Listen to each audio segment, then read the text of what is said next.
सर्वेभ्यो नमो नमः। शमेषाम् आदरणीयानाम् आचार्यचराणां बन्धुबान्धवानां गुरुजनवृन्दानां काव्यामृतमित्यस्मिन् आमुखपटले हार्दं स्वागतम् अभिनन्दनं च वर्तते।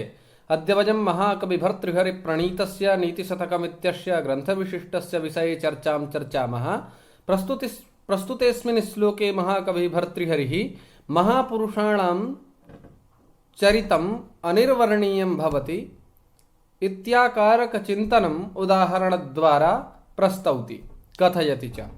अर्थात प्रस्तुत इस 77वें श्लोक में महाकवि भर्तृहरि जी ने महापुरुषों के उदात्त चरित्र का वर्णन करते हुए बताया कि जो महापुरुषों का चरित्र होता है वो अनिर्वर्णीय होता है, जिसका वर्णन नहीं किया जा सकता।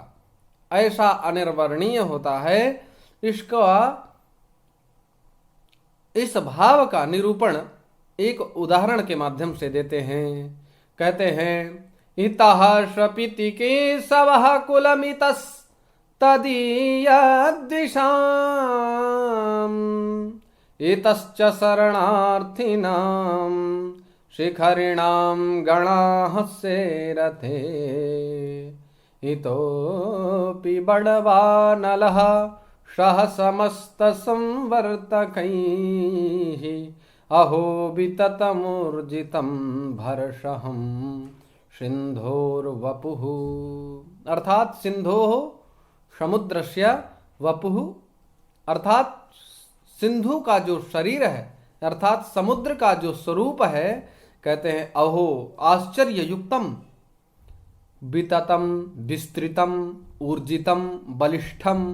जो समुद्र का शरीर है तो कहते हैं बलिष्ठम माने बलिष्ठ है, और विततम अत्यंत विस्तृत है, और भरसहम भार को सहन करने वाला सिंधोर वपुः। सिंधु का जो शरीर है, सिंधु का जो वपु है अर्थात समुद्र का जो स्वरूप है वो कहते हैं अत्यंत विस्तृत है, अत्यंत समुद्र बलिष्ठ है और अत्यंत भार को सहन करने वाला है। तो इसकी समुद्र की महानता को उपवर्णित करते हुए भर्तृहरि जी कहते हैं इतः स्वपिति केशवः। समुद्र के एक देश में भगवान केशवः अर्थात विष्णु स्वपिति, भगवान विष्णु एक तरफ शेष शैया पर विराजमान हैं। माता लक्ष्मी जी उनके चरणों को दबा रही हैं और शीतल मंद सुगंध वायु प्रचलित है। और कुलम इतस्तदीयद्विषाम् अर्थात इतः एकस्मिन् पक्षे माने एक क्षेत्र में, तदीयः विष्णोः अर्थात भगवान विष्णु जी के, द्विषाम जिससे भगवान विष्णु जी की अप्रीति है अर्थात शत्रुता है, ऐसे दानव भी एक क्षेत्र पर विराजमान हैं। और इतश्च शरणार्थीनाम, इतश्च अर्थात एक देश में, आप लोगों को पूर्व में मैंने निरूपित किया था और निवेदन भी किया था कि पूर्व में हम लोग जानते हैं कि पहले पर्वतों के पंख हुआ करते थे। इस दृष्टि से पूर्व में पर्वत मैंने निरूपित किया था और बताया भी था कि पहले पर्वतों के पंख हुआ करते थे। तो पंख होने के कारण पर्वत प्रायः उड़ते भी थे। तो ब्रह्मा जी सृष्टि करता हैं, जब सृष्टि का संहरण देखा तो विधाता ब्रह्मा जी को चिंता हुई और उन्होंने इंद्र जी को आदेशित किया कि जाकर के इन समस्त पर्वतों के पंख काट दो। तो एक मैनाक नाम का पर्वत था, वो जाकर के समुद्र में प्रतिनिविष्ट हो गया था। परिणाम स्वरूप उसके पंख आज भी अवशिष्ट हैं। तो कहते हैं इतश्च शरणार्थी नाम, जो मैनाक पर्वत साधारण नहीं, अत्यंत विस्तृत स्वरूप है जिसका और अत्यंत बलिष्ठ है, जो ऐसा मैनाक पर्वत को समाभूत करने वाले समुद्र जी महाराज। और शिखरिणाम गणाः सेरते माने इस प्रकार के मैनाक पर्वत सदृश अन्य पर्वत भी उस समुद्र में समाविष्ट हैं।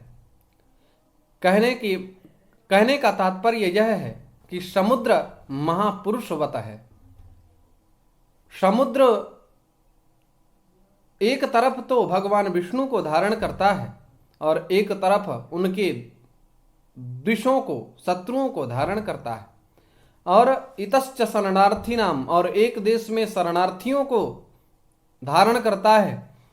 और मैनाक पर्वत सदृश जो शरणार्थी हैं, ऐसे कई सारे शरणार्थी उस समुद्र में शरण को प्राप्त किए हुए हैं। इतोपि बड़वानलः, एक बड़वालन नाम की अग्नि होती है।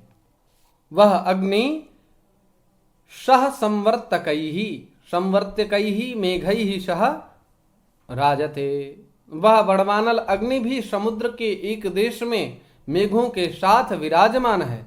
तब भर्तृहरि जी कहते हैं अहो विततम ऊर्जितम, अत्यंत आश्चर्यपूर्वक कहते हैं कि अरे महान है ऐसे समुद्र जी महाराज, जो महापुरुष की तरह उनका उदार चरित्र है। सचमुच एक तरफ तो समुद्र का यदि हम मैनेजमेंट देखें कितना बेहतर है, एक तरफ तो भगवान विष्णु को धारण करता है और दूसरी क्षेत्र में उनके दैत्यों को, उनके शत्रुओं को धारण करता है।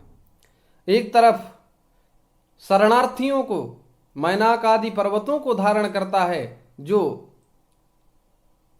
शरणार्थी के रूप में समुद्र में प्रतिनिविष्ट हुआ है। ऐसे समुद्र जी महाराज ऐसे मैनाक पर्वत को एक क्षेत्र में धारण करते हैं। और इतोपि बड़वानलः सह संवर्तकैहि, अर्थात संवर्तकों के साथ, मेघों के साथ बड़वानल अग्नि को धारण करने वाले हैं। तो कहते हैं अहो विततम ऊर्जितम, विततम विस्तृतम ऊर्जितम बलिष्ठम, और भरसहम अर्थात भारवाहकम।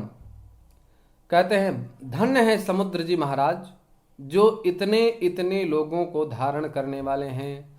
तो कथनाभिप्राय यह है कि जो महापुरुष होते हैं वो समुद्रवत होते हैं, कभी किसी का अनादर नहीं करते हैं और समस्त लोगों को शरण देने वाले, संपूर्ण लोगों के कार्यों को सिद्धि करने वाले हुआ करते हैं।